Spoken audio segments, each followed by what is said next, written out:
only be spent for a specific number of reasons.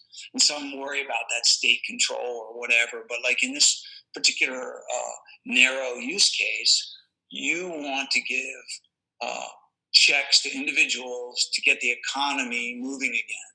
Yeah. So if you think of programmable money that expires if you don't spend it. We always put a Secretary of the Treasury and other high government officials into a position in which, when they make public statements, they are almost driven. Well, what's the word I want to use? I want to use a polite word, equivocate. Secretary Blumenthal knows as well as you and I do that inflation does not come from trade unions. That doesn't mean that trade unions aren't grasping. Of course they are. But they don't produce inflation for one simple reason. They do not own a printing press on which you can turn out green pieces of paper. The only such printing press is in Washington. I say printing press, of course, in the modern age, we do it in a more sophisticated way. We use bookkeepers and accountants and computers. But it comes down to the same thing. Inflation is made in Washington because only Washington can create money. And any other attribution to other groups of inflation is wrong. I'm convinced that we will destroy, unfortunately, a lot of employment. Just think of self-guided cars and all the drivers losing their jobs. Let's look at the bank employees and so on. If you're left behind, you're facing something far worse, which is to be completely irrelevant. They won't even need you as a serf or as a slave. Really so. Finally, secondly, I'll say that we do not intend to proceed with issuance of a CBDC without clear support from both the executive branch and from Congress, ideally in the form of a specific authorizing law. So we did get, it was very gratifying, 2,000 and some comments. And, I won't tell you that I've read those, but I've read all of them, but I've read some of them and I've read the summaries. And, it's a lot of very thoughtful concerns, including the ones that you raised. And there are things that we're considering very seriously. So we in our own paper, we suggested that a CBDC in our jurisdiction should be privacy protected, intermediated, widely transferable, and identity verified. So on privacy protection, let's start with that. Very, very important. And we all see what's happening with the digital RMB.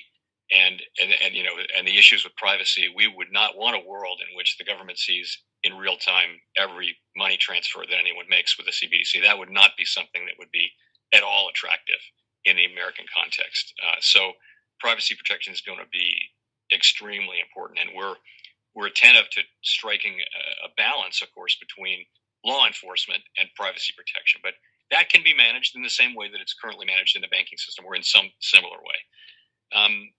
In terms of another issue, really is disintermediation, and that really is a question of, if say you had an interest-bearing CBDC, it could be attractive.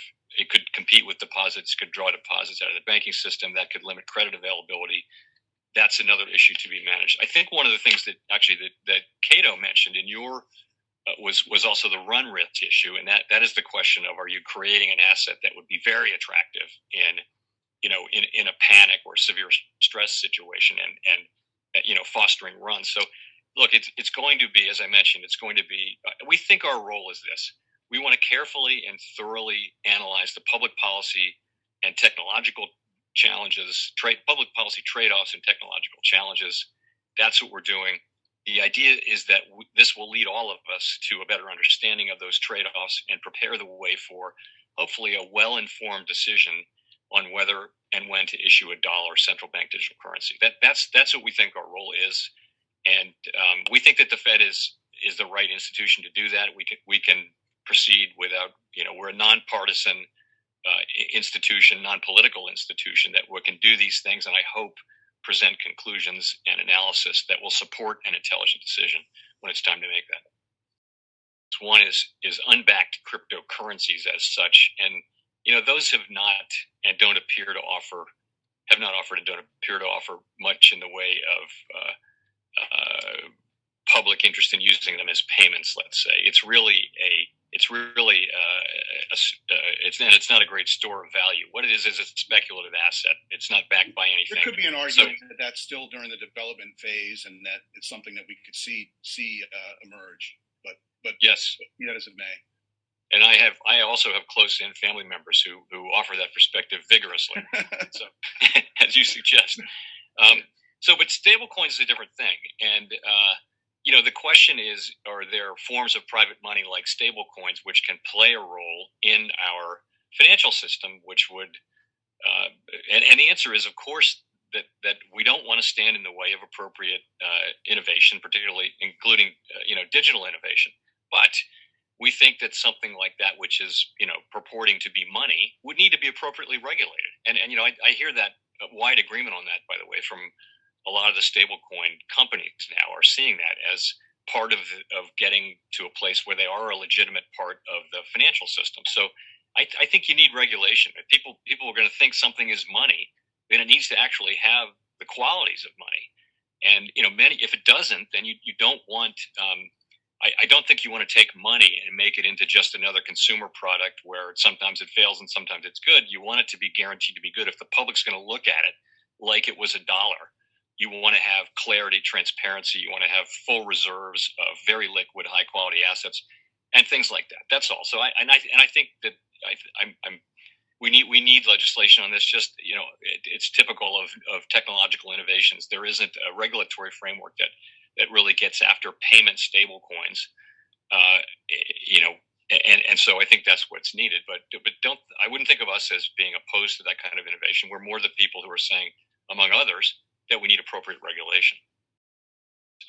And if we do that, if we do stray from our core mandates, that will eventually undermine the case for our remaining independent. And I think Fed independence is an institutional arrangement that has served the public well, and I think that's pretty well documented.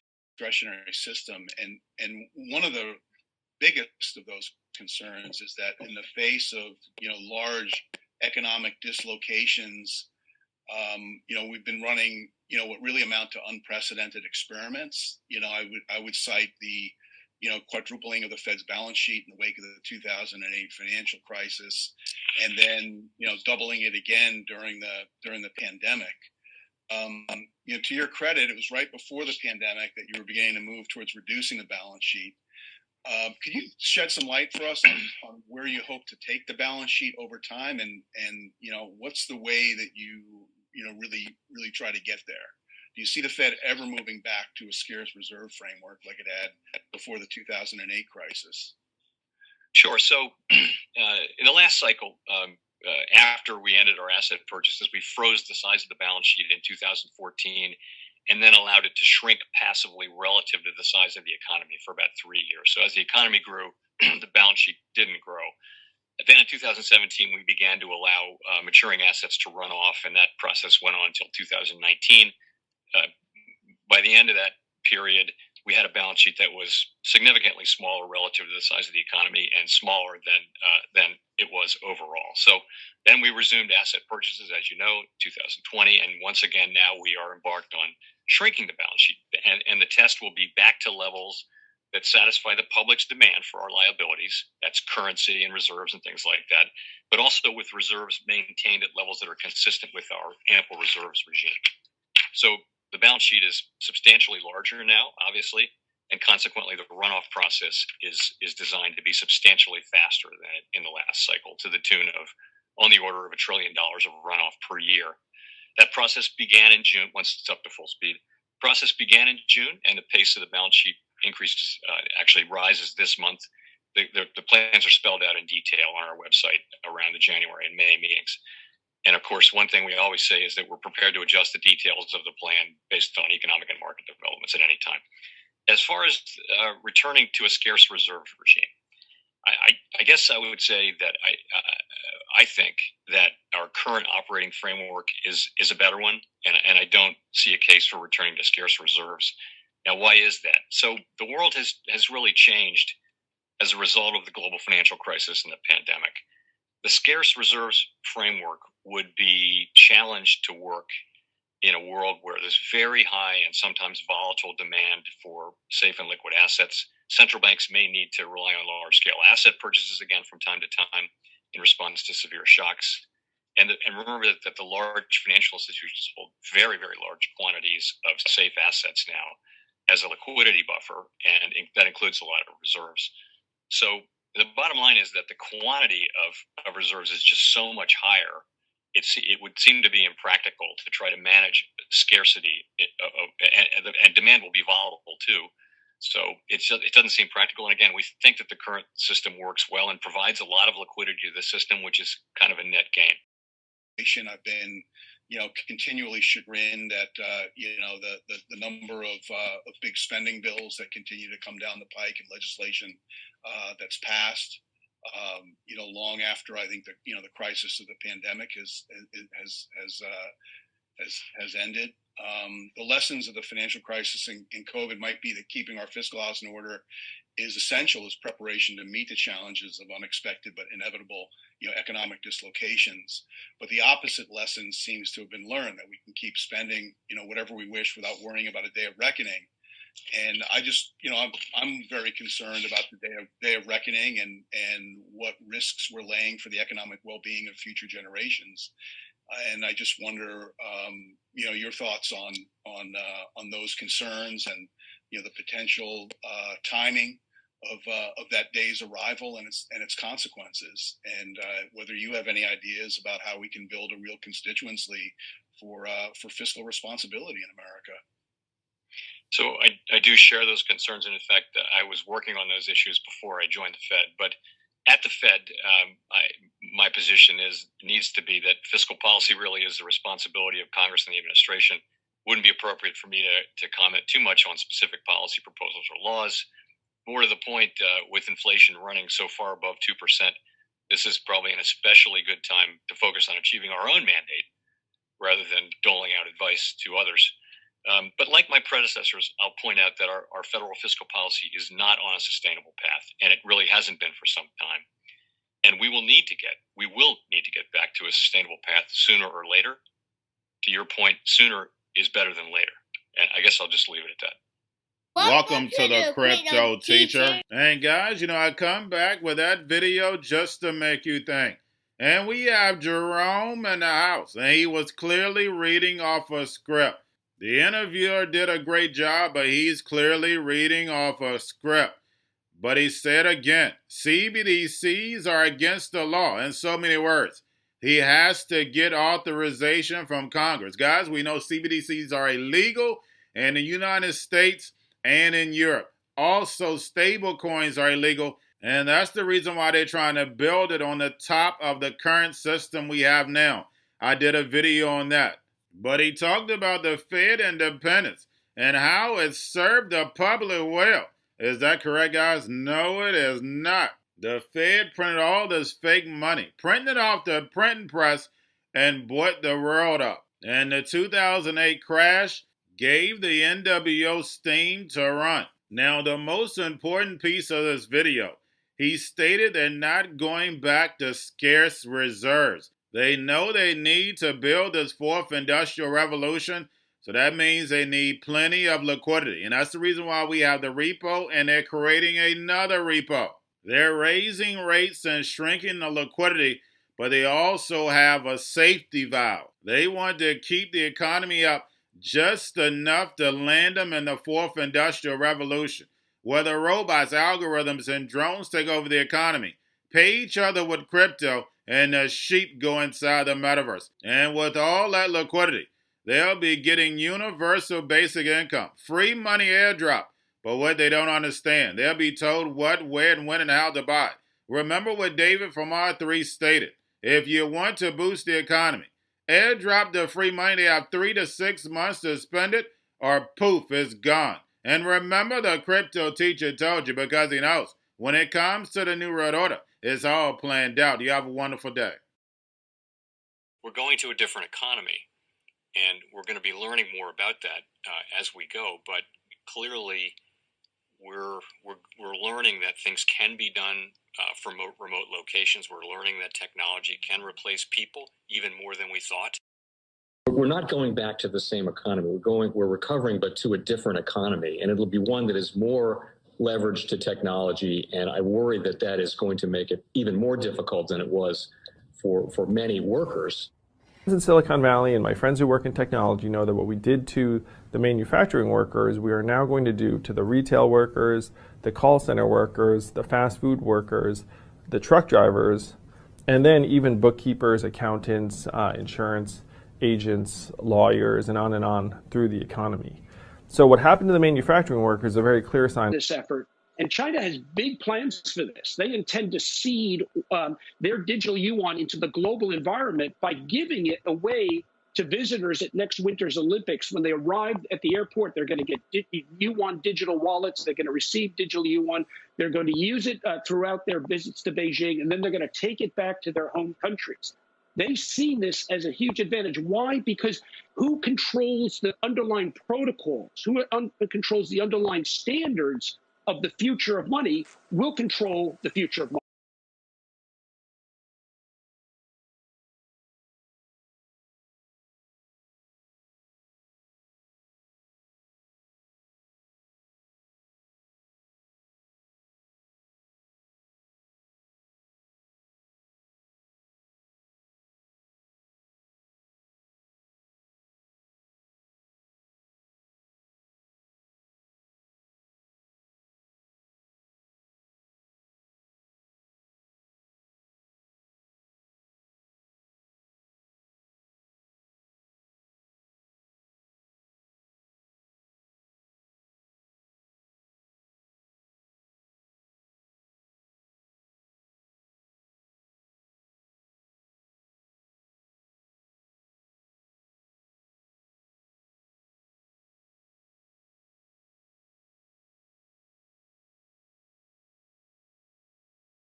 Most powerful person in the world is the storyteller. The storyteller sets the vision, values, and agenda of an entire generation to come. Steve Jobs. And guys, you know I truly believe in this. When you look at the New World Order, they're the storytellers. And that's the reason why I wrote my New World Order book. But guys, now it's time to change the current generation. And I wrote 3 kids' books. You know, I love the Trinity because I understand the power that's in it. So I have 3 books. We have an opportunity to change the generation, to educate, not just me, but I want to show you that I take action on a daily basis. And I want you to take action on a daily basis. Whether it's your job, whether it's in your community, we have an opportunity right now to educate the masses. I posted this on my Twitter account. Please share, but this is a short clip of the 3 books. There's going to be a clothing line and action figures. Please get these books for your kids, nephews, cousins, friends, so therefore we can start the re-education now. Because as we see, the 4th Industrial Revolution foundation is definitely here. Robots, algorithms, drones, taking humanity out the picture. We have to re-educate. But let's get into the video. Part 1. King Joshua and Grandma Tam save the village. Part 2.